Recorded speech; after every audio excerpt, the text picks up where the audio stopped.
Hello मेरी YouTube family, कैसे आप सभी लोग। मैं आशा करता हूँ आप सब अच्छे हो, खुश हो अपनी लाइफ में। जैसे कि आप लोगों ने थंबनेल में देख ही लिया होगा, इस वीडियो में मैं आपको बताऊंगा कि बॉडी बिल्डिंग उस लेवल पे क्यों नहीं ग्रो हो पा रही, या फिर ये गेम इतना पीछे क्यों रह गया दूसरे गेम्स के कंपैरिजन में, या फिर ये गेम क्यों नहीं ओलंपिक्स में पहुंच पाया जैसे कि दूसरे गेम्स भी हैं। क्या क्या ऐसे मेजर रीजन है कि इस गेम में इतनी डेथें हो रही हैं। So let's start. सबसे पहला रीजन मेरे हिसाब से इस गेम का जो ड्रॉबैक है वो है the use of anabolic steroid. इस गेम में इतने एनाबॉलिक्स यूज होते हैं बेहिसाब। जैसे कि मान लो आपको कम्पीट करना है शेरू क्लासिक में, जो कि इंडिया का टॉप लेवल शो है बॉडी बिल्डिंग में, या फिर ओलंपिक लेवल तक भी। वहां पे एथलीट इतने इनहेंस होके आते हैं, इतने बिल्कुल कटिंग वाले होके आते हैं कि वो चीज स्टेरॉइड्स के बिना पॉसिबल ही नहीं है, बिल्कुल भी वो चीज पॉसिबल ही नहीं है। अगर आप सोचोगे मैं नेशनल लेवल पे कम्पीट करूंगा तो आप लिटरली में हार जाओगे। ये एक सबसे बड़ा रीजन है। और anabolic steroid steroid is equals to slow poison. ये आपको इंटरनली इतना डैमेज कर देता है, और ये one of the major reason होता है बॉडी बिल्डिंग में डेथ्स का। दूसरा रीजन जो बॉडी बिल्डिंग का ड्रॉबैक है वो है प्राइज मनी। सबसे बड़ा रीजन जो था वो था यूज ऑफ एनाबॉलिक स्टेरॉइड। दूसरे रीजन में हमें उस लेवल की प्राइस मनी नहीं मिल पाती जिस लेवल की हमें दूसरे गेम्स में मिल जाती है। फॉर एग्जाम्पल, अगर मान लो आप कॉम्पीट करना चाहते हो स्टेज पे, और या फिर आपको सोचना है कि हाँ प्रोफेशनली कॉम्पीट करना चाहते हो, क्या करोगे? आप डाइट खाओगे, आप प्रॉपर न्यूट्रिशन लोगे, प्रॉपर एक वर्कआउट भी लोगे, वर्कआउट भी करोगे, या फिर एक कोच को भी हायर करोगे। उस सब चीज़ों में इतना खर्चा हो जाता है लिटरली इस गेम में कि आपको उन इन रिटर्न उस लेवल का नहीं मिल पाता बाकी जिस लेवल का दूसरे गेमों में मिलता है। For example, to be real मैं बता रहा हूँ, जैसे कि इंडिया में शेरू क्लासिक गेम है। अगर आपने प्रो कार्ड में, ये भी नहीं कह रहा कि आप फर्स्ट सेकंड थर्ड, जब फर्स्ट आते हो फर्स्ट के बीच में भी फिर कंपैरिजन होता है, उनमें जो जीता है उसे प्रो कार्ड मिलता है। अगर आप प्रो कार्ड होल्डर भी हो ना, आपको रिटर्न में मुश्किल से 10 से 15 हजार रुपए का बस स्टैग मिलेगा, जिसमें आपको प्रोटीन वगैरह मिल जाएगा। बाकी उस लेवल का जो खर्चा आएगा प्रो कार्ड जीतने के लिए, कम से कम मैं बता रहा हूँ 7-8 लाख रुपए तो कम से कम मान के चलना ही चलना। ये एक सबसे बड़ा ड्रॉबैक है बॉडी बिल्डिंग का। उस लेवल की प्राइस मनी हमें नहीं मिल पाती जितना हमारा खर्चा आ जाता है। खर्चा अगर आपका सोच लो ना, अगर आपका खर्चा 5% होगा, तो लिटरली मैं बता रहा हूँ, अगर आपको मान लो आपका खर्चा हुआ 100% लेवल पे, आपने ये मान लो 7 से 8 लाख रुपए खर्च कर दिए अपनी बॉडी बिल्डिंग कॉम्पिटिशन में, तो रिटर्न में कितना मिलेगा पता है आपको? रिटर्न में मिलेगा उसका 7-8 लाख से कुल 20-30 हजार, या मैक्सिमम बता रहा हूँ 50 हजार तक बस।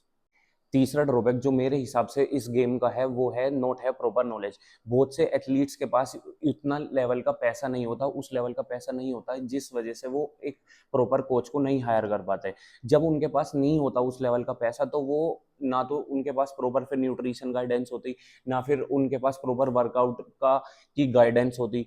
तो वो लोग इसलिए पीछे रह जाते हैं, क्योंकि जैसे मान लो आपका दूसरा गेम है, दूसरे गेम में आप प्रोफेशनली अगर मान लो आपको कम्पीट करना है, तो आप उस चीज के लिए खुद से सेल्फ प्रिपरेशन भी कर सकते हो, या फिर मान लो आप विदाउट एनी कोच उस गेम में रन कर सकते हो, जो कि एक है। या फिर तुम्हें जो कोचेस मिलेंगे उस गेम के लिए थोड़े कम प्राइस मनी में मिल जाएंगे इन कंपैरिजन ऑफ द दूसरे इस जैसे बॉडी बिल्डिंग में। बॉडी बिल्डिंग में कोच को हायर करना लिटरली में मैं बताऊं तो, अगर आप 3 महीने के लिए किसी स्पेसिफिक कोच को हायर कर रहे हो, तो कम से कम 60-70 हजार तो मान के ही चलना, इतना एक स्पेसिफिक कोच ले ही लेता है, जो कि एक अच्छा खासा कोच है। मैं उनकी बात नहीं कर रहा जो कि एक झोला छाप कोच या फिर ऐसे ही जिमों में घूमते रहते हैं, उनकी नहीं। अगर आप किसी एक प्रोफेशनली अच्छे कोच को हायर करोगे, वो इतना चार्जेस करेगा ही करेगा।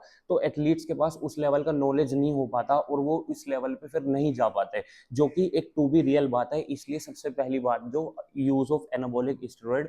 दूसरे, इस गेम में इतना उस लेवल का प्राइस मनी नहीं होता। तीसरा, जो एथलीट्स इसमें कॉम्पीट करना भी चाहते हैं, ज्यादातर देखा गया है फॉर एग्जाम्पल इन इंडिया, उस लेवल का एथलीट्स के पास नॉलेज नहीं होता जैसे कि दूसरे गेम्स में एथलीट्स को स्पेसिफिकली नॉलेज मिल जाता है। फोर्थ रीजन और सबसे बड़ा रीजन जो बॉडी बिल्डिंग का ड्रॉबैक है वो है the side effects of body building. क्या क्या साइड इफेक्ट्स एक एथलीट पे आते हैं? मान लो आप किसी अच्छे गेम में compete कर रहे हो, जैसे कि मान लो फॉर एग्जांपल रनिंग है, या फिर मान लो आप क्रिकेट गेम खेल रहे हो, या कोई भी गेम ज्यादातर, उसमें आपने compete कर लिया, या फिर आप जैसे रेस में रनिंग कर ली, तो आपके इंटरनली ऑर्गन डैमेज नहीं होंगे और आप फिजिकली भी फिट रहोगे। बट बॉडी बिल्डिंग एक ऐसा गेम है, आप बाहर से तो अच्छे देखोगे, आप मेहनत भी उन एथलीट्स की तरह ही करोगे जो कि दूसरे एथलीट्स भी करते हैं, जैसे दूसरे गेमों के एथलीट्स करते हैं। पर इसमें क्या होता है, आप जब स्टेरॉइड वगैरह यूज करते हो, ये सारी चीजें यूज करते हो, तो क्या होता है इसमें, हमारे जो इंटरनली ऑर्गन होते हैं ना, वो सब टोटली डैमेज हो जाते हैं। हमारा टेस्टोस्टेरोन लेवल इतना नीचे चला जाता है, मोस्टली फ्रेजाइल भी हो जाते हैं लोग।